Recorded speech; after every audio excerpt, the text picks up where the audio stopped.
Hi ಸ್ನೇಹಿತರೆ, ಇವತ್ತಿನ ಒಂದು ಪ್ರಮುಖ ಪ್ರಚಲಿತ ಘಟನೆಗೆ ಸಂಬಂಧಿಸಿದಂತ ಮಾಹಿತಿಯನ್ನು ತಿಳ್ಕೊಳ್ಳೋಣ. ನೀವೇನಾದ್ರೂ ಹೊಸಬರಾದ್ರೆ ನಮ್ಮ ಚಾನಲ್ಗೆ ಬೇಗನೆ ಸಬ್ಸ್ಕ್ರೈಬ್ ಆಗಿ. ಹಾಗಾದ್ರೆ ಬನ್ನಿ ಸ್ನೇಹಿತರೆ, ಇವತ್ತಿನ ಪ್ರಮುಖ 16/7/2026 ಇದರ ಒಂದು ದಿನಾಂಕದ ಒಂದು ಪ್ರಮುಖ ಪ್ರಚಲಿತ ಘಟನೆ ಬಗ್ಗೆ ಸಂಬಂಧಿಸಿದಂತ ಮಾಹಿತಿಯನ್ನು ತಿಳಿದುಕೊಳ್ಳೋಣ. ಮುಂದೆ ಬರುವಂತ ಪರೀಕ್ಷೆಗಳಿಗೆ ನಿಮಗೆ ಸಹಕಾರಿ ಎಂದು ಇರುತ್ತೆ ನೋಡ್ರಿ. ಓಕೆ, ಕೊನೆವರೆಗೂ ವಿಡಿಯೋ ನೋಡಿ. ಎಣ್ಣೆಯಲ್ಲಿ ಬಹಳ ಪ್ರಮುಖವಾದಂತ ವಿಷಯಗಳು ಅಡಗಿವೆ. ಬನ್ನಿ ನೋಡಿ, ಮೊದಲನೇ ಒಂದು ಪ್ರಶ್ನೆ ಕೊಟ್ಟಿದ್ದೀವಿ ನಾವು. ಬ್ಯಾಸ್ಟೆಲ್ ದಿನ ಅಥವಾ ಫ್ರೆಂಚ್ ರಾಷ್ಟ್ರೀಯ ದಿನವನ್ನು ಪ್ರತಿ ವರ್ಷ ಯಾವ ದಿನವನ್ನು ಆಚರಣೆ ಮಾಡಲಾಗುತ್ತದೆ ಅಂತ ಕೊಟ್ಟಿದ್ದಾರೆ. ಯಾವ ದಿನವನ್ನು ಬ್ಯಾಸ್ಟೆಲ್ ದಿನ ಅಥವಾ ಫ್ರೆಂಚ್ ರಾಷ್ಟ್ರೀಯ ದಿನವನ್ನಾಗಿ ಆಚರಣೆ ಮಾಡ್ತಾರೆ ಅಂತ ಕೊಟ್ಟಿದ್ದಾರೆ. ಇದಕ್ಕೆ ಸರಿಯಾದ ಉತ್ತರ ಆಪ್ಷನ್ಸ್ ಬಿ ನೋಡಿ, ಜುಲೈ 14. ಜುಲೈ 14 ಏನಪ್ಪಾ ಅಂತಂದ್ರೆ ಫ್ರೆಂಚ್ ರಾಷ್ಟ್ರೀಯ ದಿನವನ್ನಾಗಿ ಆಚರಣೆ ಮಾಡ್ತಾರ ಪ್ರತಿ ವರ್ಷ. ಓಕೆ, ಇದನ್ನು ಬ್ಯಾಸ್ಟೆಲ್ ದಿನ ಎಂದು ಕೂಡ ಕರೀತಾರೆ ನೋಡ್ರಿ. ಇದಕ್ಕೆ ಸಂಬಂಧಿಸಿದಂತ ಮಾಹಿತಿ ಪಡೆದುಕೊಳ್ಳೋದಾದ್ರೆ, ಇದು ಫ್ರಾನ್ಸ್ನ ಒಂದು ರಾಷ್ಟ್ರೀಯ ದಿನಾಚರಣೆ ಆಗಿದೆ ಅಂತಾನೆ ಹೇಳ್ಬೋದು. ಫ್ರಾನ್ಸ್ ದೇಶದ ಒಂದು ರಾಷ್ಟ್ರೀಯ ದಿನಾಚರಣೆ ಅವಾಗ ಜುಲೈ 14ನೇ ತಾರೀಕು ಆಚರಣೆ ಮಾಡ್ತಾರೆ. ಇದರ ಒಂದು ಇತಿಹಾಸ ನೋಡೋದಾದ್ರೆ 1789ರಲ್ಲಿ ಜುಲೈ 14ರಂದು, ಇಲ್ಲಿ 1789, ಓಕೆ, 1789ರಲ್ಲಿ ಜುಲೈ 14ರಂದು ಪ್ಯಾರಿಸ್ನ ಜನರು ಬ್ಯಾಸ್ಟೆಲ್ ಕೋಟೆಯನ್ನು ಮುತ್ತಿಗೆ ಹಾಕ್ತಾರೆ. ಓಕೆ, ಆ ಒಂದು ದಿನ ಏನ್ ಮಾಡ್ತಾರೆ ಅಂದ್ರೆ 1789ರಲ್ಲಿ ಜುಲೈ 14ರಂದು ಪ್ಯಾರಿಸ್ನ ಜನ ಒಂದು ಬ್ಯಾಸ್ಟೆಲ್ನ ಮುಖ್ಯ ಒಂದು ಕೋಟೆಯನ್ನು ಮುತ್ತಿಗೆ ಹಾಕುತ್ತಾರ. ಓಕೆ, ಅದಕ್ಕಾಗಿ ಇದರ ಒಂದು ಇತಿಹಾಸ ಇದೆ ಅಂತ ಹೇಳ್ಬೋದು ಜುಲೈ 14ರಂದು. ಇದು ಫ್ರೆಂಚ್ ಒಂದು ಕ್ರಾಂತಿಯ ಒಂದು ಆರಂಭದ ಸೂಚನೆ ನೀಡುತ್ತದೆ ಅಂತ ಹೇಳ್ತೀವಿ. ಈ ಒಂದು ಘಟನೆಯು ರಾಜಪ್ರಭುತ್ವದ ಅಂತ್ಯ ಮತ್ತು ಪ್ರಜಾಪ್ರಭುತ್ವದ ಉದಯಕ್ಕೆ ಕಾರಣವಂತ ಹೇಳ್ತೀವಿ ನೋಡ್ರಿ. ಯಾವುದು ಈ ಒಂದು ಬ್ಯಾಸ್ಟೆಲ್ ಕೋಟೆ ಮುತ್ತಿಗೆ ಯಾವಾಗ ಹಾಕ್ತಾರ? ಜುಲೈ 14. ಇಲ್ಲಿ ಪರೀಕ್ಷೆಯಲ್ಲಿ ಏನ್ ಕೇಳ್ಬೋದಂದ್ರೆ, ಬ್ಯಾಸ್ಟೆಲ್ ದಿನಾಚರಣೆ ಯಾವಾಗ ಆಚರಣೆ ಮಾಡ್ತಾರೆ ಅಂದ್ರೆ ಅದು ಜುಲೈ 14ರಂದು ಆಚರಣೆಯನ್ನು ಮಾಡುತ್ತಾರೆ. ಫ್ರೆಂಚ್ ಮತ್ತು ಭಾರತದ ಬಗ್ಗೆ ತಿಳಿದುಕೊಳ್ಳೋಣ. ಪ್ರಮುಖ ಘೋಷಣೆಗಳು ನೋಡ್ತೀವಿ ನಾವು. ಸ್ವಾತಂತ್ರ್ಯ, ಸಮಾನತೆ ಮತ್ತು ಭಾತೃತ್ವ, ಇವು ಮೂರು ಏನಪ್ಪಾ ಅಂತಂದ್ರೆ ಫ್ರೆಂಚ್ ದೇಶಕ್ಕೆ ಸಂಬಂಧಿಸಿದಂತ ಒಂದು ಪದಗಳಾಗಿವೆ ನೋಡಿ. Okay, liberty, equality, fraternity. ಭಾರತ ಸಂವಿಧಾನದ ಪ್ರಸ್ತಾವನೆಯಲ್ಲಿ ಈ ಒಂದು ಪದಗಳನ್ನು ಫ್ರೆಂಚ್ ಕ್ರಾಂತಿಯಿಂದ ಎರವಲು ಪಡೆಯಲಾಗಿದೆ. ಯಾವ ಒಂದು ದೇಶದಿಂದ ಎರವಲು ಪಡೆದಿದ್ದಾರೆ ಅಂದ್ರೆ ಫ್ರೆಂಚ್ ದೇಶದಿಂದ ಎರವಲು ಪಡೆದಿದ್ದಾರೆ ನೋಡಿ. ಓಕೆ, ಸ್ವಾತಂತ್ರ್ಯ, ಸಮಾನತೆ, ಭಾತೃತ್ವ. ಟಿಪ್ಪು ಸುಲ್ತಾನ್ ಫ್ರೆಂಚ್ ನ ಒಂದು ಜಾಕೋಬಿನ್ ಕ್ಲಬ್ ನ ಸದಸ್ಯನಾಗಿರ್ತಾನೆ ನೋಡ್ರಿ. ಜೊತೆಗೆ ಅವರು ಶ್ರೀರಂಗಪಟ್ಟಣದಲ್ಲಿ ಸ್ವಾತಂತ್ರ್ಯದ ಮರಗಳನ್ನು ಕೂಡ ನೆಟ್ಟಿರ್ತಾರೆ. ಯಾರು? ಫ್ರೆಂಚ್ ಅವ್ರು ಏನ್ ಮಾಡಿರ್ತಾರೆ ಅಂದ್ರೆ ಶ್ರೀರಂಗಪಟ್ಟಣದಲ್ಲಿ ಸ್ವಾತಂತ್ರ್ಯದ ಒಂದು ಮರಗಳನ್ನು ನೆಟ್ಟಿರ್ತಾರೆ. ಓಕೆ, ಇದು ನ್ಯೂಸ್ಗೆ ಸಂಬಂಧಿಸಿದಂತ ಮಾಹಿತಿ ಆಗಿತ್ತು. ನೆಕ್ಸ್ಟ್ ನ್ಯೂಸ್ ಹೋಗೋಣ. ನೆಕ್ಸ್ಟ್ ನ್ಯೂಸ್ ಅಲ್ಲಿ ಮೊದಲೇ ಒಂದು ಪ್ರಶ್ನೆ ಕೊಟ್ಟಿದೆ ನೋಡ್ರಿ. ವಿಶ್ವ ಶಾರ್ಕ್ ಜಾಗೃತಿ ದಿನವನ್ನು ಯಾವ ದಿನಾಂಕದಂದು ಆಚರಣೆ ಮಾಡಲಾಗುತ್ತದೆ? ವರ್ಲ್ಡ್ ಶಾರ್ಕ್ ಅವೇರ್ನೆಸ್ ಡೇ ಅನ್ನು ಯಾವ ದಿನಾಂಕದಂದು ಆಚರಣೆ ಮಾಡ್ತಾರೆ ಅಂತ ಕೊಟ್ಟಿದ್ದಾರೆ. ಇದಕ್ಕೆ ಸರಿಯಾದ ಉತ್ತರ ಆಪ್ಷನ್ ಸಿ ನೋಡಿ, ಜುಲೈ 14. ಜುಲೈ 14ರಂದು ವಿಶ್ವ ಶಾರ್ಕ್ ಜಾಗೃತಿ ದಿನಾಚರಣೆಯನ್ನು ಆಚರಣೆ ಮಾಡ್ತಾರೆ. ಇದ್ರ ಬಗ್ಗೆ ತಿಳಿದುಕೊಳ್ಳೋಣ. ನೋಡಬಹುದು ನೀವು ಶಾರ್ಕ್ ಯಾವ ರೀತಿಯಾಗಿದೆ ಅಂತ. ಇಲ್ಲಿ ನೋಡ್ರಿ, ಫೋಟೋ ಕೂಡ ಹಾಕಿದೀವಿ.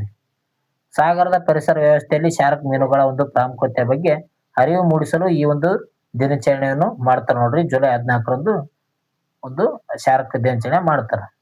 ಶಾರ್ಕ್ಗಳು ಸಾಗರದ ಒಂದು ಅಪೆಕ್ಸ್ ಪ್ರಿಡೇಟರ್ಸ್ ನ ಒಂದು ಭಾಗವಾಗಿವೆ ಅಂತ ಹೇಳ್ತೀವಿ. ಅಪೆಕ್ಸ್ ಪ್ರಿಡೇಟರ್ಸ್ ಅಂತ ಕರೀತಾರೆ ಇವಕ್ಕ. ಇವು ಸಮುದ್ರದ ಆಹಾರ ಒಂದು ಸರಪಳಿಯನ್ನು ಸಮತೋಲನದಲ್ಲಿಡಲು ಸಹಾಯ ಮಾಡ್ತಾವ. ಆಹಾರ ಒಂದು ಸರಪಳಿಯನ್ನು ಸಮತೋಲನದಲ್ಲಿಡಲು ಸಹಾಯ ಮಾಡ್ತಾವ ಯಾವು? ಶಾರ್ಕ್ ನೋಡ್ರಿ. ಓಕೆ, ಶಾರ್ಕ್ ದಿನಾಚರಣೆ ಯಾವಾಗ ಮಾಡ್ತಾರೆ ಅಂದ್ರೆ ಜುಲೈ 14. ಸಾಗರದ ಬಗ್ಗೆ ಸ್ವಲ್ಪ ಮಾಹಿತಿಯನ್ನು ತಿಳಿದುಕೊಳ್ಳೋಣ. ಸಾಗರದಲ್ಲಿ ಕಂಡು ಬರುವಂತ ಅತ್ಯಂತ ದೊಡ್ಡ ಮೀನು ಯಾವ್ದಪ್ಪ ಅಂತಂದ್ರೆ ಅದು ವೇಲ್ ಶಾರ್ಕ್ ಅಂತ ಕರೀತಾರೆ ನೋಡ್ರಿ. ಶಾರ್ಕ್ ಗಳಿಗೆ ಮೂಳೆಗಳ ಒಂದು ಬದಲು ಮೃದಸ್ಥಿ ಇರ್ತದ. ಶಾರ್ಕ್ ಗಳಿಗೆ ಮೂಳೆ ಇರೋದಿಲ್ಲ, ಮೃದಸ್ಥಿ ಇರ್ತದೆ ನೋಡ್ರಿ. ಓಕೆ, ಜಗತ್ತಿನ ಅತಿ ದೊಡ್ಡ ಒಂದು ಸಾಗರ ಯಾವ್ದಪ್ಪ ಅಂತಂದ್ರೆ ಅದು ಪೆಸಿಫಿಕ್ ಸಾಗರವಾಗಿದೆ ನೋಡಿ. ಅತ್ಯಂತ ದೊಡ್ಡದಾದಂತ ಸಾಗರವಾಗಿರ್ತದೆ. ಅದೇ ರೀತಿಯಾಗಿ ಸಾಗರದ ಒಂದು ಆಳವನ್ನು ಅಳೆಯಲು ಬಳಸುವಂತ ಘಟಕ ಯಾವ್ದಪ್ಪ ಅಂತಂದ್ರೆ ಅದು ಪ್ಯಾಥಮ್ ಅಂತ ನಾವ್ ಹೇಳ್ತೀವಿ. ಇದು ಸಾಗರದ ಒಂದು ಆಳವನ್ನು ಅಳತೆ ಮಾಡಲು ಬಳಕೆ ಮಾಡುತ್ತಾರೆ. ನೆಕ್ಸ್ಟ್ ನ್ಯೂಸ್ ಹೋಗೋಣ. ನೆಕ್ಸ್ಟ್ ನ್ಯೂಸ್ಗೆ ಪ್ರಶ್ನೆ ಕೊಟ್ಟಿದ್ದೀವಿ ನೋಡ್ರಿ. ನೋಡ್ರಿ ಸ್ನೇಹಿತರೆ, ನ್ಯೂಸ್ ಅಲ್ಲಿ ಬಂದಿರುವಂತ ಮಾಹಿತಿಗೆ ನಾವು ಪ್ರಶ್ನೆ ಕೊಟ್ಟು ಅದಕ್ಕೆ ಉತ್ತರ ಹೇಳಿ, ವಿವರಣೆ ಹೇಳಿ, ಜೊತೆಗೆ ಅದಕ್ಕೆ ಸಂಬಂಧಿಸಿದಂತ ಸ್ಟ್ರಾಟಜಿಗೆ ಕೂಡ ಲಿಂಕ್ ಮಾಡಿ ನಿಮ್ಮ ಮುಂದೆ ಕೊಡ್ತಾ ಇದ್ದೀನಿ, ತರ್ತಾ ಇದ್ದೀನಿ ನೋಡ್ರಿ. ಕೊನೆವರೆಗೂ ವಿಡಿಯೋನ ನೋಡ್ರಿ, ಮಿಸ್ ಮಾಡಕ್ ಹೋಗ್ಬೇಡ್ರಿ. ಎಲ್ಲ ಒಂದು ಪ್ರಮುಖ ಅಂಶನೇ ಇರ್ತದೆ ನೋಡ್ರಿ ನಮ್ಮ ಒಂದು ಯೂಟ್ಯೂಬ್ ಚಾನಲ್ ನಲ್ಲಿ. ಭಾರತದ ಯಾವ ನಗರದ ಸ್ಟಾರ್ಟ್ಅಪ್ ಮ್ಯಾಗ್ನೆಟ್ ರೈತ ಎಲೆಕ್ಟ್ರಿಕ್ ವೆಹಿಕಲ್ ಮೋಟಾರ್ ಅಭಿವೃದ್ಧಿ ಪಡಿಸಿದೆ ಅಂತ ಕೊಟ್ಟಿದ್ದಾರೆ. ಭಾರತದಲ್ಲಿ ಯಾವ ನಗರದ ಒಂದು ಸ್ಟಾರ್ಟ್ಅಪ್ ಈ ಒಂದು ಮ್ಯಾಗ್ನೆಟಿಕ್ ರೈತ ಎಲೆಕ್ಟ್ರಿಕ್ ವೆಹಿಕಲ್ ಮೋಟರ್ ಅನ್ನು ಅಭಿವೃದ್ಧಿ ಪಡಿಸಿದೆ ಅಂತ ಕೊಟ್ಟಿದ್ದಾರೆ. ಇಲ್ಲಿ ಹೈದರಾಬಾದ್, ಬೆಂಗಳೂರು, ಮುಂಬೈ, ದೆಹಲಿ ಅಂತಿದೆ. ಈ ಒಂದು ಪ್ರಶ್ನೆಗೆ ಉತ್ತರ ನೋಡೋದಾದ್ರೆ ಬೆಂಗಳೂರು ನೋಡ್ರಿ. ಬೆಂಗಳೂರಿನಲ್ಲಿ ಕಂಡು ಬರುವಂತ ಒಂದು ಸ್ಟಾರ್ಟ್ಅಪ್ ಏನ್ ಮಾಡಿದೆ ಅಂದ್ರೆ ಮ್ಯಾಗ್ನೆಟ್ ರಹಿತ ಎಲೆಕ್ಟ್ರಿಕ್ ವೆಹಿಕಲ್ ಅನ್ನು ರೆಡಿ ಮಾಡಿದೆ. ಇದಕ್ಕೆ ನೋಡೋಣ, ಎಲೆಕ್ಟ್ರಿಕ್ ವೆಹಿಕಲ್ ಮೋಟರ್ ಅಂತ ಹೇಳ್ತೀವಿ. ವೆಹಿಕಲ್ ಓಕೆ ಮೋಟರ್ ಇಲ್ಲಿ ನೋಡಬಹುದು ನೀವು ರೈಟ್ ಸೈಡ್ ಅಲ್ಲಿ, ಅದರ ಚಿತ್ರ ಕೂಡ ಇದೆ. ಅದರ ಒಂದು ಪ್ರಮುಖ ಭಾಗಗಳ ಬಗ್ಗೆ ಕೂಡ ಕೊಟ್ಟಿದ್ದೀವಿ. ಬೆಂಗಳೂರು ಅದಕ್ಕೆ ಸರಿಯಾದ ಉತ್ತರ ಆಗಿತ್ತು. ಇದು ಯಾವ ಸಂಸ್ಥೆ ಅಂದಪ್ಪ ಅಂತಂದ್ರೆ ಮಿಮಾಂಗ್ ಲ್ಯಾಬ್ಸ್ ಅಂತ ಹೇಳ್ತೀವಿ. ಬೆಂಗಳೂರಿನಲ್ಲಿ ಕಂಡು ಬರುವಂತ ಮಿಮಾಂಗ್ ಲ್ಯಾಬ್ಸ್ ಏನ್ ಮಾಡಿದೆ ಅಂದ್ರೆ ಈ ಒಂದು ಎಲೆಕ್ಟ್ರಿಕ್ ವೆಹಿಕಲ್ ಮೋಟಾರ್ ಕಂಡುಹಿಡಿದ. ಇದರ ಪ್ರಮುಖ ವಿಶೇಷತೆ ಏನಪ್ಪಾ ಅಂತಂದ್ರೆ ಈ ಒಂದು ಮೋಟಾರ್ ನಲ್ಲಿ ಅಪರೂಪದ ಭೂಮಿಯ ಲೋಹಗಳು ಬಳಸಲಾಗುವುದಿಲ್ಲ ನೋಡ್ರಿ. ರೇರ್ ಎರ್ತ್ ಮೆಟೀರಿಯಲ್ ಏನಪ್ಪಾ ಅಂತಂದ್ರೆ ಬಳಕೆ ಮಾಡೋದಿಲ್ಲ ಈ ಒಂದು ಮೋಟಾರ್ ನಲ್ಲಿ. ಇದು ಪರಿಸರ ಸ್ನೇಹಿ ಮತ್ತು ಕಡಿಮೆ ವೆಚ್ಚದಲ್ಲಿ ದೊರೆಯುತ್ತದೆ ಅಂತ ಹೇಳಬಹುದು. ಇವಿ ವಲಯದಲ್ಲಿ ಭಾರತದ ಸ್ವಾವಲಂಬನೆಗೆ ಇದು ದೊಡ್ಡ ಹೆಜ್ಜೆ ಆಗಿದೆ ಅಂತ ಕೂಡ ಹೇಳಬಹುದು.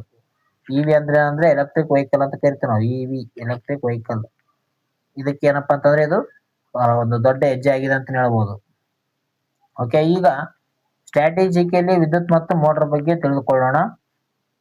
ಮೊದಲನೇದು ಮೋಟರ್ನ ಒಂದು ತತ್ವ ಅಂತ ಹೇಳ್ತೇವೆ ನಾವು. ಮೋಟರ್ನ ತತ್ವ ಏನು ಅದರ ಬಗ್ಗೆ ನೋಡೋದಾದ್ರೆ ಇದು ವಿದ್ಯುತ್ ಶಕ್ತಿಯನ್ನು ಯಾಂತ್ರಿಕ ಶಕ್ತಿಯನ್ನಾಗಿ ಪರಿವರ್ತನೆ ಮಾಡ್ತದೆ. ಓಕೆ, ವಿದ್ಯುತ್ ಶಕ್ತಿಯನ್ನು ಯಾಂತ್ರಿಕ ಶಕ್ತಿಯನ್ನಾಗಿ ಪರಿವರ್ತಿಸುವುದು ಯಾವ್ದಂತ ಕೇಳಿದ್ರೆ ಅದು ಮೋಟರ್ ಆಗಿರ್ತದೆ ನೋಡ್ರಿ. ಅದೇ ಯಾಂತ್ರಿಕ ಶಕ್ತಿಯನ್ನು ವಿದ್ಯುತ್ ಶಕ್ತಿಯಾಗಿ ಪರಿವರ್ತನೆ ಮಾಡುವುದು ಸಾಧನ ಯಾವ್ದಂತ ನೀವು ಕಮೆಂಟ್ ಮಾಡ್ರಿ. ಓಕೆ, ಕಮೆಂಟ್ ಮಾಡ್ರಿ ಸ್ನೇಹಿತರೆ, ಮಿಸ್ ಮಾಡಕ್ ಹೋಗ್ಬೇಡ್ರಿ. ವಿದ್ಯುತ್ ಶಕ್ತಿಯನ್ನು ಯಾಂತ್ರಿಕ ಶಕ್ತಿಯನ್ನಾಗಿ ಪರಿವರ್ತಿಸುವುದು ಮೋಟರ್ ಆದ್ರೆ ಯಾಂತ್ರಿಕ ಶಕ್ತಿಯನ್ನು ವಿದ್ಯುತ್ ಶಕ್ತಿಯಾಗಿ ಪರಿವರ್ತನೆ ಮಾಡುವಂತ ಸಾಧನ ಯಾವ್ದಂತ ಕಮೆಂಟ್ ಮಾಡ್ರಿ. ಓಕೆ, ಅದೇ ರೀತಿಯಾಗಿ ಫ್ಲೇಮಿಂಗ್ ನ ಎಡಗೈ ನಿಯಮ ಕೂಡ ಕಂಡು ಬರ್ತದೆ ನೋಡ್ರಿ. ಇಲ್ಲಿ ಮೋಟರ್ನ ಒಂದು ಕಾರ್ಯನಿರ್ವಹಣೆಯಲ್ಲಿ ತಿಳಿಯಲು ಬಳಕೆ ಮಾಡ್ತಾರೆ ಈ ಒಂದು ಫ್ಲೇಮಿಂಗ್ ನ ಎಡಗೈ ಬಲಗೈ ಅಂತ ನಿಯಮಗಳು ಕೂಡ ಗೊತ್ತಿರಬೇಕಾಗ್ತದೆ ನೋಡ್ರಿ. ನಿಯಮದ ಬಗ್ಗೆ ಪರೀಕ್ಷೆ ಕೇಳುವಂತ ಸಾಧ್ಯತೆ ಇರ್ತದೆ. ವಿದ್ಯುತ್ ಮೋಟರ್ ಅನ್ನು ಮೊದಲು ಕಂಡುಹಿಡಿದಂತ ವ್ಯಕ್ತಿ ಯಾರಪ್ಪ ಅಂತಂದ್ರೆ ಮೈಕಲ್ ಫ್ಯಾರಡ್ ಅಂತ ಹೇಳ್ತೀವಿ. ಅವರು 1821ರಲ್ಲಿ ಈ ಒಂದು ವಿದ್ಯುತ್ ಮೋಟರ್ ಅನ್ನು ಕಂಡುಹಿಡಿತಾರೆ. ಲಿಥಿಯಂ ಅಯಾನ್ ಬ್ಯಾಟರಿ ಅಂತ ಹೇಳ್ತೀವಿ. ಇವು ಇವಿಗಳಲ್ಲಿ ಸಾಮಾನ್ಯವಾಗಿ ಬಳಸುವಂತ ಬ್ಯಾಟರಿ ತಂತ್ರಜ್ಞಾನ ಆಗಿವೆ. ಎಲೆಕ್ಟ್ರಿಕ್ ವೆಹಿಕಲ್ ನಲ್ಲಿ ಬಳಕೆ ಮಾಡ್ತಾರೆ ನೋಡ್ರಿ ಈ ಒಂದು ಲಿಥಿಯಂ ಅಯಾನ್ ಬ್ಯಾಟರಿಯನ್ನು. ಓಕೆ ನೋಡ್ರಿ, ಯಾಂತ್ರಿಕ ಶಕ್ತಿಯನ್ನು ವಿದ್ಯುತ್ ಶಕ್ತಿಯಾಗಿ ಪರಿವರ್ತನೆ ಮಾಡುವಂತ ಒಂದು ಸಾಧನ ಯಾವ್ದಂತ ನಿಮ್ಗೆ ಒಂದು ಕ್ವಶನ್ ಕೊಟ್ಟಿದ್ದೀನಿ. ಕಮೆಂಟ್ ಹಾಕಿ, ಕ್ವಶನ್ ನಂಬರ್ 1 ಅಂತ ಹಾಕಿ ಕಮೆಂಟ್ ಹಾಕ್ರಿ. ನೆಕ್ಸ್ಟ್ ಹೋಗೋಣ. ಭಾರತ ಮೊದಲ ಸರ್ಕಾರಿ ಎಐ ವಿಶ್ವವಿದ್ಯಾಲಯ ಅಂತ ನ್ಯೂಸ್ ಅಲ್ಲಿ ಕೊಟ್ಟಿದ್ರು. ಇದ್ರ ಬಗ್ಗೆ ನೋಡಿದ್ರೆ ಭಾರತದ ಮೊದಲ ಒಂದು ಸರ್ಕಾರಿ ಪ್ರಾಯೋಜಿತ ಕೃತಕ ಬುದ್ಧಿಮತ್ತೆ ಎಐ ವಿಶ್ವವಿದ್ಯಾಲಯ ಎಲ್ಲಿ ಸ್ಥಾಪಿಸಲಾಗಲಿದೆ ಅಂತ ಕೊಟ್ಟಿದ್ದಾರೆ. ಯಾವ ಒಂದು ಸ್ಥಳದಲ್ಲಿ ಈ ಒಂದು ಎಐ ವಿಶ್ವವಿದ್ಯಾಲಯವನ್ನು ಸ್ಥಾಪನೆ ಮಾಡ್ತಾ ಇದ್ರು ಅಂತ ಕೊಟ್ಟಿದ್ದಾರೆ. ಇಲ್ಲಿ ಪುಣೆ, ಚೆನ್ನೈ, ಬೆಂಗಳೂರು, ಗುರುಗಾಂವ್ ಅಂತ ಕೊಟ್ಟಿದ್ದಾರೆ. ಹಾಗೆ ಈ ಒಂದು ಪ್ರಶ್ನೆಗೆ ಉತ್ತರ ನೋಡೋದಾದ್ರೆ ಬೆಂಗಳೂರು ನೋಡ್ರಿ, ಆಪ್ಷನ್ ಸಿ ಇದಕ್ಕೆ ಸರಿಯಾದ ಉತ್ತರ. ನಮ್ಮ ಒಂದು ಕರ್ನಾಟಕದ ಬೆಂಗಳೂರಿನಲ್ಲಿ ಎಐ ವಿಶ್ವವಿದ್ಯಾಲಯ ಸ್ಥಾಪನೆ ಆಗಲಿದೆ ನೋಡಿ. ಓಕೆ, ಇದಕ್ಕೆ ಸಂಬಂಧಿಸಿದಂತ ಮಾಹಿತಿಯನ್ನು ನೋಡಿಕೊಳ್ಳೋಣ. ಕರ್ನಾಟಕ ಸರ್ಕಾರವು ಬೆಂಗಳೂರಿನಲ್ಲಿ ಭಾರತದ ಮೊದಲ ಸರ್ಕಾರಿ ಎಐ ವಿಶ್ವವಿದ್ಯಾಲಯವನ್ನು ಸ್ಥಾಪಿಸಲು ನಿರ್ಧಾರ ಮಾಡಿಕೊಂಡಿದೆ. ಓಕೆ, ನಿರ್ಧಾರವನ್ನು ಮಾಡಿಕೊಂಡಿದೆ ನೋಡಿ. ಕೃತಕ ಬುದ್ಧಿಮತ್ತೆ ಸಂಶೋಧನೆ ಮತ್ತು ಕೌಶಲ್ಯ ಅಭಿವೃದ್ಧಿಗೆ ಇದು ಒತ್ತು ನೀಡಲಿದೆ ಅಂತ ಕೂಡ ಹೇಳಬಹುದು. ಬೆಂಗಳೂರು ಈಗಾಗಲೇ ಭಾರತದ ಒಂದು ಸಿಲಿಕಾನ್ ವ್ಯಾಲಿ ಎಂದು ಕೂಡ ಕರೀತಾರೆ. ಭಾರತದ ಒಂದು ಸಿಲಿಕಾನ್ ವ್ಯಾಲಿ ಯಾವುದು? ಬೆಂಗಳೂರು ಆಗಿದೆ ನೋಡ್ರಿ. Silicon city, silicon valley. Okay, ಈ ರೀತಿಯಾಗಿ ಕರೀತಾರೆ ಬೆಂಗಳೂರಿಗೆ.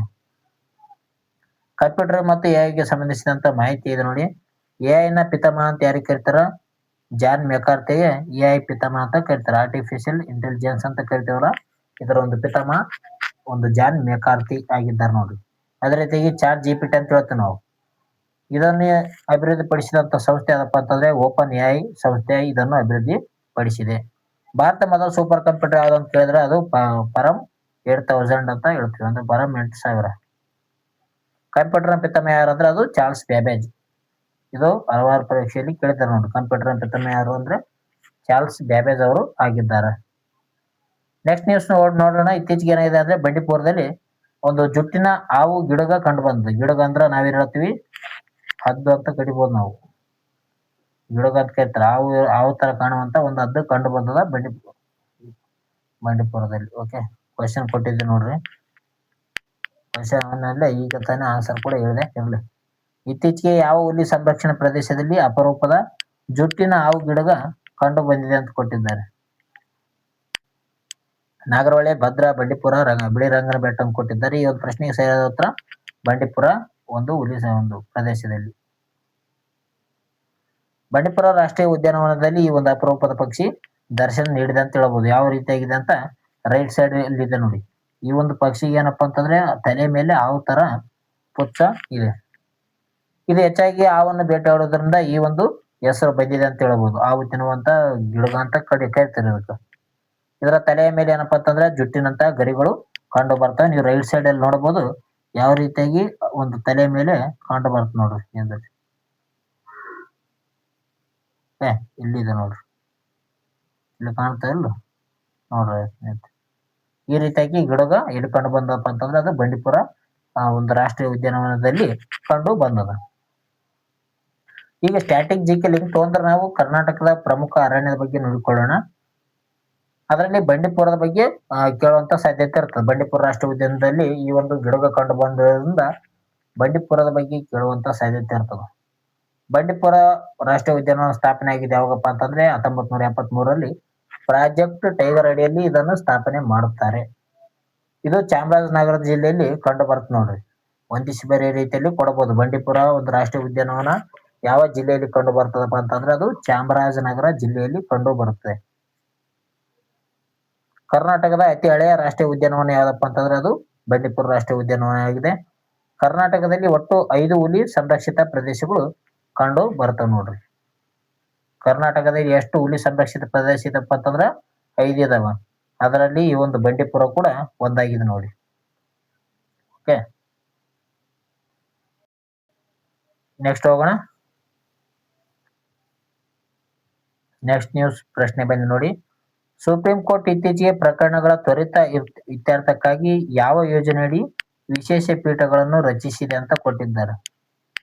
ಅಂದ್ರೆ ಜಲ್ದಿ ಬೇಗನೆ ತ್ವರಿತ ಒಂದು ನ್ಯಾಯವನ್ನು ಒದಗಿಸಲು ಸುಪ್ರೀಂ ಕೋರ್ಟ್ ಏನ್ ಮಾಡಿದೆ ಅಂದ್ರೆ ಒಂದು ಯೋಜನೆ ಅಡಿಯಲ್ಲಿ ವಿಶೇಷ ಪೀಠಗಳನ್ನು ರಚನೆ ಮಾಡಿದೆ. ಅದು ಯಾವ ಒಂದು ಯೋಜನೆ ಅಂತ ಕೊಟ್ಟಿದ್ದಾರೆ ಇಲ್ಲಿ. ಇದಕ್ಕೆ ಸರಿಯಾದ ಉತ್ತರ SC ಜುಡಿಷಿಯರಿ ಅಂತ ಕೇಳ್ತೀವಿ ನೋಡ್ರಿ. ಓಕೆ, ಇದಕ್ಕೆ ಸರಿಯಾದ ಉತ್ತರ ಆಯ್ತಾ ಆಪ್ಷನ್ಸ್ ಬಿ ನೋಡು. ಬಾಕಿ ಉಳಿದಿರುವಂತಹ ಸಿವಿಲ್ ಮತ್ತು ಕ್ರಿಮಿನಲ್ ಪ್ರಕರಣಗಳ ಬೇಗ ಮುಗಿಸಲು ಈ ಒಂದು ಪೀಠಗಳನ್ನು ಸ್ಥಾಪನೆ ಮಾಡಿದೆ ನೋಡಿ ಸುಪ್ರೀಂ ಕೋರ್ಟ್. ಒಟ್ಟು 4 ಹೊಸ ವಿಶೇಷ ಪೀಠಗಳನ್ನು ರಚನೆ ಮಾಡಲಾಗಿದೆ. ಎಷ್ಟು? 4 ಇದೆ ನೋಡ್ರಿ. ಸಾಮಾನ್ಯ ಜನರಿಗೆ ತ್ವರಿತ ನ್ಯಾಯ ಮತ್ತು ಸಿಗುವಂತೆ ಮಾಡುವುದು ಇದರ ಒಂದು ಪ್ರಮುಖ ಉದ್ದೇಶ ಆಗಿದೆ ಅಂತ ಹೇಳ್ತೀವಿ ಸುಪ್ರೀಂ ಕೋರ್ಟ್.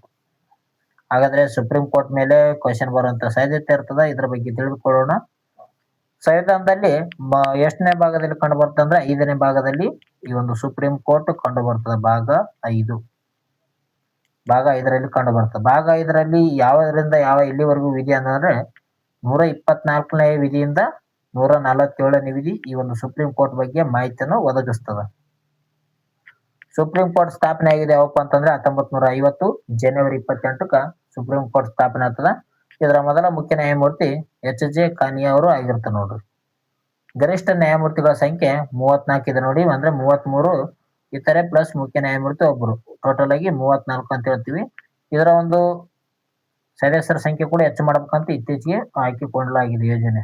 ಓಕೆ, 38ಕ್ಕ ಒಂದು ಸದಸ್ಯರ ಮಾಡ್ಬೇಕಂತ ಹಾಕಿಕೊಂಡಿದ್ದಾರೆ ನೋಡ್ರಿ. ಗರಿಷ್ಠ ನ್ಯಾಯಮೂರ್ತಿ ಮಾಡ್ಬೇಕಂತ ಕೊಟ್ಟಿದ್ದಾರೆ. ಓಕೆ, ಇದು ಸುಪ್ರೀಂ ಕೋರ್ಟ್ಗೆ ಸಂಬಂಧಿಸಿದಂತ ಮಾಹಿತಿ ಆಗಿತ್ತು. ನೆಕ್ಸ್ಟ್ PM ಶ್ರೀ ಶಾಲೆಗಳ ಬಗ್ಗೆ ನೀವು ಸೇರ್ಕೊಂಡಿದ್ರು. PM ಶ್ರೀ ಶಾಲಾ ಅಭಿಯಾನದ ಪ್ರಮುಖ ಉದ್ದೇಶ ಏನಂತ ಕೊಟ್ಟಿದ್ದಾರೆ? PM ಶ್ರೀ ಶಾಲಾದ ಒಂದು ಪ್ರಮುಖ ಉದ್ದೇಶವೇನು? ಇದಕ್ಕೆ ಸರಿಯಾದ ಉತ್ತರ ಆಪ್ಷನ್ಸ್ ಬಿ ನೋಡಿ. ವೈಜ್ಞಾನಿಕ ಮನೋಭಾವವನ್ನು ಬೆಳೆಸುವುದು. ಮಕ್ಕಳಲ್ಲಿ ವೈಜ್ಞಾನಿಕ ಮನೋಭಾವವನ್ನು ಬೆಳೆಸುವುದು PM ಶ್ರೀ ಶಾಲಾ ಅಭಿಯಾನದ ಪ್ರಮುಖ ಉದ್ದೇಶವಾಗಿದೆ. ಆಪ್ಷನ್ಸ್ ಬಿ ಸರಿಯಾದ ಉತ್ತರ ಆಗಿದೆ ನೋಡ್ರಿ. ವಿದ್ಯಾರ್ಥಿಗಳಲ್ಲಿ ಹೊಸ ಆವಿಷ್ಕಾರ ಮತ್ತು ಸಂಶೋಧನೆಗೆ ಉತ್ತೇಜನ ನೀಡುವುದು PM ಶ್ರೀನ ಒಂದು ಪ್ರಮುಖ ಯೋಜನೆ ಆಗಿದೆ. ಅಂದ್ರೆ ರಾಷ್ಟ್ರೀಯ ಶಿಕ್ಷಣ ನೀತಿ 2020 ಒಂದು ಪ್ರಮುಖ ಭಾಗ ಆಗಿದೆ ನೋಡಿ. ಅದು ಆಯ್ದ ಒಂದು ಶಾಲೆಗಳನ್ನು ಮಾದರಿ ಶಾಲೆಗಳಾಗಿ ಅಭಿವೃದ್ಧಿ ಪಡಿಸ್ತದೆ ಅದು PM ಶ್ರೀ. ಓಕೆ, ನೋಡಬಹುದು ರೈಟ್ ಸೈಡ್ ಅಲ್ಲಿ ಮಕ್ಕಳು ಯಾವ ರೀತಿಯಾಗಿ ಒಂದು ಕಲೆಯನ್ನು ಕಲಿತಿದ್ದಾರೆ, ಇಲ್ಲಿ ನೋಡಬಹುದು ನೀವು. ಓಕೆ, ಆ ರೀತಿಯಾಗಿ ವೈಜ್ಞಾನಿಕ ಮನೋಭಾವವನ್ನು ಬೆಳೆಸಲು PM ಶ್ರೀ ಅನ್ನೋ ಒಂದು ಪ್ರಮುಖ ಯೋಜನೆ ಆಗಿದೆ ಅಂತ ಹೇಳ್ಬೋದು. ಶಿಕ್ಷಣ ಮತ್ತು ಸಂವಿಧಾನದ ನೋಡೋಣ. ಅಂದ್ರೆ ಸಂವಿಧಾನದಲ್ಲಿ ಯಾವ ಭಾಗದಲ್ಲಿ ಶಿಕ್ಷಣಕ್ಕೆ ಸಂಬಂಧಿಸಿದಂತ ಮಾಹಿತಿ ಇದೆ ಅಂತ ಕೂಡ ಗೊತ್ತಿರಬೇಕಾಗ್ತದ. ಸಂವಿಧಾನದ 21A ವಿಧಿ ಏನ್ ಹೇಳ್ತದಂದ್ರೆ ಶಿಕ್ಷಣ ಹಕ್ಕು ಬಗ್ಗೆ ಮಾಹಿತಿಯನ್ನು ನೀಡ್ತದೆ. Right to education. ಎಷ್ಟು? 21A.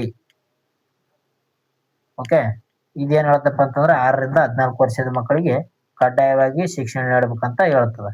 ಇದನ್ನು 2002ರಲ್ಲಿ 86ನೇ ತಿದ್ದುಪಡಿ ಮಾಡುವ ಮೂಲಕ ಇದನ್ನು ಸೇರ್ಪಡೆ ಮಾಡಲಾಗ್ತದೆ. ಶಿಕ್ಷಣವು ಸಂವಿಧಾನದ ಸಮವರ್ತಿ ಪಟ್ಟಿಯಲ್ಲಿ ಕಂಡು ಬರುತ್ತೆ ನೋಡ್ರಿ. 3 ಪಟ್ಟಿ ಬರ್ತವೆ: ಕೇಂದ್ರ ಪಟ್ಟಿ, ರಾಜ್ಯ ಪಟ್ಟಿ, ಸಮವರ್ತಿ ಪಟ್ಟಿ ಅಂತ. ಅದರಲ್ಲಿ ಶಿಕ್ಷಣ ಯಾವ ಪಟ್ಟಿಯಲ್ಲಿ ಕಂಡು ಬರ್ತದೆ ಅಂದ್ರೆ ಸಮವರ್ತಿ ಪಟ್ಟಿಯಲ್ಲಿ ಕಂಡು ಬರ್ತದೆ. ರಾಷ್ಟ್ರೀಯ ಶಿಕ್ಷಣ ದಿನವನ್ನು ಯಾವಾಗ ಆಚರಣೆ ಮಾಡ್ತಾರೆ ಅಂದ್ರೆ ನವೆಂಬರ್ 11ನೇ ತಾರೀಕು ರಾಷ್ಟ್ರೀಯ ಶಿಕ್ಷಣ ದಿನವನ್ನಾಗಿ ಆಚರಣೆ ಮಾಡುತ್ತಾರೆ. ಯಾಕಪ್ಪ ಅಂತಂದ್ರೆ ಮೌಲಾನಾ ಅಬ್ದುಲ್ ಕಲಾಂ ಆಜಾದ್ ಅವರ ಒಂದು ಜನ್ಮದಿನದ ಅಂಗವಾಗಿ ನವೆಂಬರ್ 11ನೇ ತಾರೀಕು ರಾಷ್ಟ್ರೀಯ ಶಿಕ್ಷಕರ ದಿನಾಚರಣೆಯನ್ನು ಮಾಡ್ತಾರೆ ನೋಡ್ರಿ, ನವೆಂಬರ್ 11. ನೆಕ್ಸ್ಟ್ ಪ್ರಶ್ನೆ ನ್ಯೂಸ್ ನಲ್ಲಿರುವಂತ ಮಾಹಿತಿ. ಯುವಕರಲ್ಲಿ ನಾಯಕತ್ವ ಬೆಳೆಸಲು ಯಾವ ಸ್ಥಳೀಯ ಸಂಸ್ಥೆಗಳಲ್ಲಿ ಭಾರತ್ ಜೋಡೋ ಯುವ ಸಂಘ ಸ್ಥಾಪಿಸಲಾಗುತ್ತಿದೆ ಅಂತ ಕೊಟ್ಟಿದ್ದಾರೆ. ಭಾರತ್ ಜೋಡೋ ಯುವ ಸಂಘ. ಇದಕ್ಕೆ ಸರಿಯಾದ ಉತ್ತರ ಗ್ರಾಮೀಣ ಪಂಚಾಯತಿ ನಗರ ಸ್ಥಳೀಯ ಸಂಸ್ಥೆಗಳು.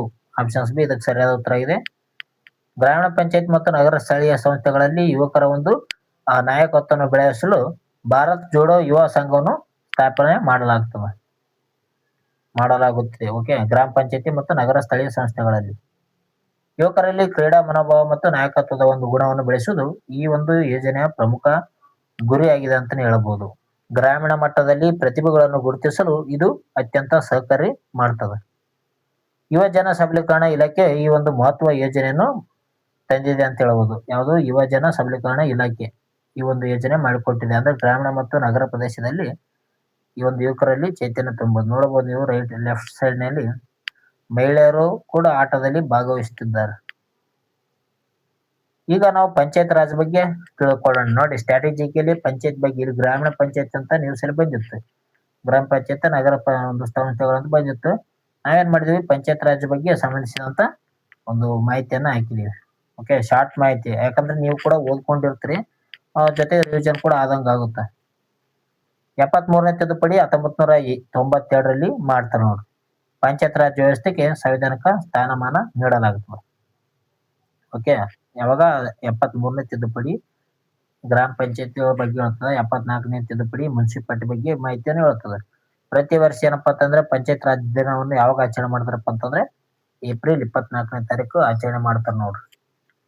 ಕರ್ನಾಟಕ ಪಂಚಾಯತ್ ರಾಜ್ ಅಧಿನಿಯಮ ಅಂದ್ರೆ 1993ರಲ್ಲಿ ಜಾರಿ ಮಾಡ್ತದ. 3 ಅಂತಸ್ತಿನ ವ್ಯವಸ್ಥೆ ಅಂತ ಹೇಳ್ತೀವಿ ನಾವು. ಬಲವಂತರಾಯ್ ಮೆಹ್ತಾ ಅವರ ಒಂದು ಸಮಿತಿಯ ಶಿಫಾರಸಿನ ಮೇರೆಗೆ 3 ರೀತಿಯ ಹಂತಗಳಲ್ಲಿ ಪಂಚಾಯತಿನ ಒಂದು ಅಂಗವಾಗಿ ಮಾಡ್ತಾರೆ ನೋಡ್ರಿ. ಅದರಲ್ಲಿ ಗ್ರಾಮ ಪಂಚಾಯತಿ, ತಾಲೂಕು ಪಂಚಾಯತಿ ಮತ್ತು ಜಿಲ್ಲಾ ಪಂಚಾಯತಿ ಅಂತ 3 ರೀತಿಯಾದಂತ ಹಂತಗಳನ್ನು ನೀಡಲಾಗುತ್ತದೆ. ಯಾವ ಒಂದು ಸಮಿತಿ ಅಂದ್ರೆ ಬಲವಂತರಾಯ್ ಮೆಹ್ತಾ ಸಮಿತಿ. ನೆಕ್ಸ್ಟ್, ಎಲಿವೆಂಟ್ 2026 ಯಾವ ರಾಜ್ಯದ ಒಂದು ಸ್ಟಾರ್ಟ್ಅಪ್ ಉತ್ತೇಜನ ಯೋಜನೆ ಆಗಿದೆ ಅಂತ ಕೊಟ್ಟಿದ್ದಾರೆ. ಎಲಿವೆಂಟ್ 2026 ಇದಕ್ಕೆ ಸರಿಯಾದ ಉತ್ತರ ಕರ್ನಾಟಕ ನೋಡ್ರಿ. ಆಪ್ಷನ್ ಸಿ ಸರಿಯಾದ ಉತ್ತರ ಇದೆ ನೋಡ್ರಿ. ಹೊಸ ಸ್ಟಾರ್ಟ್ಅಪ್ ಗಳಿಗೆ ಹಣಕಾಸಿನ ನೆರವು ನೀಡುವುದು ಈ ಒಂದು ಯೋಜನೆಯ ಪ್ರಮುಖ ಉದ್ದೇಶವಾಗಿದೆ. ಇದು ಕರ್ನಾಟಕದಲ್ಲಿ ಮಾಡ್ತಾ ಇದ್ದಾರೆ. ಎಲಿವೆಂಟ್ 2026 ಆಯ್ದ ಒಂದು ಸ್ಟಾರ್ಟ್ಅಪ್ ಗಳಿಗೆ ಕನಿಷ್ಠ 50 ಲಕ್ಷ ರೂಪಾಯಿವರೆಗೆ ಅನುದಾನ ನೀಡುತ್ತದೆ ನೋಡ್ರಿ ಈ ಒಂದು ಸಂಸ್ಥೆ. ತಾಂತ್ರಿಕ ನಾವೀನ್ಯತೆಗೆ ಕರ್ನಾಟಕ ಸರ್ಕಾರವು ಇದರಿಂದ ಉತ್ತೇಜನ ನೀಡುತ್ತಿದೆ ಅಂತಾನೆ ಹೇಳ್ಬೋದು ಕರ್ನಾಟಕದಲ್ಲಿ. ಈಗ ಸ್ಟಾರ್ಟ್ಅಪ್ ಬಗ್ಗೆ ತಿಳಿದುಕೊಳ್ಳೋಣ. ಸ್ಟಾರ್ಟ್ಅಪ್ ಇಂಡಿಯಾ ಆರಂಭವಾದದ್ದು ಯಾವಾಗಪ್ಪ ಅಂತಂದ್ರೆ 2016ರಲ್ಲಿ ಜನವರಿ 16ನೇ ತಾರೀಕು ಈ ಒಂದು ಸ್ಟಾರ್ಟ್ಅಪ್ ಇಂಡಿಯಾ ಆರಂಭ ಆಗ್ತದ. ಅದಕ್ಕಾಗಿ ಪ್ರತಿ ವರ್ಷ ಜನವರಿ 14ರಂದು ಸ್ಟಾರ್ಟ್ಅಪ್ ದಿನಾಚರಣೆಯನ್ನು ಮಾಡ್ತಾರ. ರಾಷ್ಟ್ರೀಯ ಸ್ಟಾರ್ಟ್ಅಪ್ ದಿನ ಯಾವಾಗ ಆಚರಣೆ ಮಾಡ್ತಾರ? ಜನವರಿ 16. ಅದೇ ರೀತಿ ಯೂನಿಕಾರ್ನ್ ಅಂತ ಹೇಳ್ತೀವಿ ನಾವು. ಯೂನಿಕಾರ್ನ್ ಅಂತ ಕೊಟ್ಟಿಗೆಸಿಂದ ಅವರು ಕೆಳಗಡೆ ಕೊಡ್ತಾರ ಎಷ್ಟು $1 ಬಿಲಿಯನ್ ಅಂತ. ಓಕೆ, ಯೂನಿಕಾರ್ನ್ ಅಂದ್ರೆ $1 ಬಿಲಿಯನ್ ಒಂದು ಮೌಲ್ಯದ ಮೀರಿದ ಸ್ಟಾರ್ಟ್ಅಪ್ ಆಗಿರುತ್ತೆ ನೋಡ್ರಿ. $1 ಬಿಲಿಯನ್ ಮೌಲ್ಯ ಮೀರಿದಂತ ಸ್ಟಾರ್ಟ್ಅಪ್ ಆಗಿರ್ತದ. ಇದನ್ನು ಯೂನಿಕಾರ್ನ್ ಎಂದು ಕರೆಯುತ್ತಾರೆ. ಕರ್ನಾಟಕವು ಭಾರತದ ಸ್ಟಾರ್ಟ್ಅಪ್ ನ ರಾಜಧಾನಿ ಎಂದು ಕರೆಯಲ್ಪಡುತ್ತದೆ ಅಂತ ಕೂಡ ಹೇಳಬಹುದು. ಕರ್ನಾಟಕದೊಂದು ಬೆಂಗಳೂರು ಏನಪ್ಪಾ ಅಂತಂದ್ರೆ ಸ್ಟಾರ್ಟ್ಅಪ್ ರಾಜಧಾನಿ ಆಗಿದೆ. ಸಿಲಿಕಾನ್ ಸಿಟಿ ಅಂತ ಕೂಡ ಕರಿತಾರೆ ನೋಡ್ರಿ ಬೆಂಗಳೂರು. ಕೊನೆಯದಾಗಿ ಪ್ರಮುಖ ಆನ್ಲೈನ್ ಇದೆ ನೋಡ್ರಿ. ಜುರಾಸಿಕ್ ಪಾರ್ಕ್ ಖ್ಯಾತಿಯ ಒಂದು ಹಿರಿಯ ನಟ ಆಗಿರುವಂತಹ ಶ್ಯಾಮ್ ನೀಲ್ ಅವರು ಇತ್ತೀಚೆಗೆ ನಿಧನವಾಗಿದ್ದಾರೆ. ಶ್ಯಾಮ್ ನೀಲ್ ಅವರು ಯಾವ ಒಂದು ಆ ಕ್ಷೇತ್ರಕ್ಕೆ ಸಂಬಂಧಿಸಿದ ಅಂದ್ರೆ ನಟ ಆಗಿದ್ದಾರೆ ನೋಡ್ರಿ ಇವರೊಂದು. ಅದೇ ರೀತಿಗೆ ಪ್ರಮುಖ ನೇಮಕಾತಿ ಬಗ್ಗೆ ನೋಡಿಕೊಳ್ಳೋಣ. ಅಂದ್ರೆ ಇತ್ತೀಚೆಗೆ ಆ ಒಂದು ಉಪೇಂದ್ರ ತ್ರಿಪಾಠಿ ಅವರನ್ನು ಕರ್ನಾಟಕ ಮೊದಲ ಹವಾಮಾನ ಬದಲಾವಣೆ ಸಲಹೆಗಾರರಾಗಿ ನೇಮಕ ಮಾಡಲಾಗಿದೆ. ಕರ್ನಾಟಕದ ಹವಾಮಾನ ಬದಲಾವಣೆ ಸಲಹೆಗಾರನಾಗಿ ಯಾರಿಗೆ ನೇಮಕ ಮಾಡಲಾಗಿದೆ ಅಂದ್ರೆ ಅದು ಉಪೇಂದ್ರ ತ್ರಿಪಾಠಿ. ನೆಕ್ಸ್ಟ್ ವಿಜ್ಞಾನದ ಬಗ್ಗೆ ನ್ಯೂಸ್ ಕೊಟ್ಟಿದ್ರು. ಅಂದ್ರೆ ವಿಶ್ವದ ಮೊದಲ ವಾಣಿಜ್ಯ ಪರಮಾಣು ಚಾಲಿತ ಉಪಗ್ರಹವನ್ನು ಯಶಸ್ವಿಯಾಗಿ ಉಡಾವಣೆ ಮಾಡಲಾಗಿದೆ. ಜಿಐ ಟ್ಯಾಗ್ ಬಗ್ಗೆ ಕೂಡ ಕೊಟ್ಟಿದ್ರು ನೋಡ್ರಿ. ಗುಜರಾತ್ನ ಹುಂಜ ಒಂದು ಜೀರಿಗೆ ಅಂತ ಹೇಳ್ತೀವಿ ಮತ್ತು ಸೋಂಪು ಈ ಒಂದು ವಸ್ತುಗಳಿಗೆ ಏನಪ್ಪಾ ಅಂತಂದ್ರೆ ಜಿಐ ಸೂಚ್ಯಂಕವನ್ನು ನೀಡಲಾಗಿದೆ. ಓಕೆ, ಗುಜರಾತ್ನ ಒಂದು ಹುಂಜ ಜೀರಿಗೆ ಮತ್ತು ಸೊಂಪುಗಳಿಗೆ ಏನಪ್ಪಾ ಅಂತಂದ್ರೆ ಜಿಐ ಟ್ಯಾಗ್ ಅನ್ನು ನೀಡಲಾಗಿದೆ ನೋಡಿ. ಗುಜರಾತ್ಗೆ ಸಂಬಂಧಿಸಿದಂತ ಒಂದು ಜಿಐ ಟ್ಯಾಗ್ಗಳು.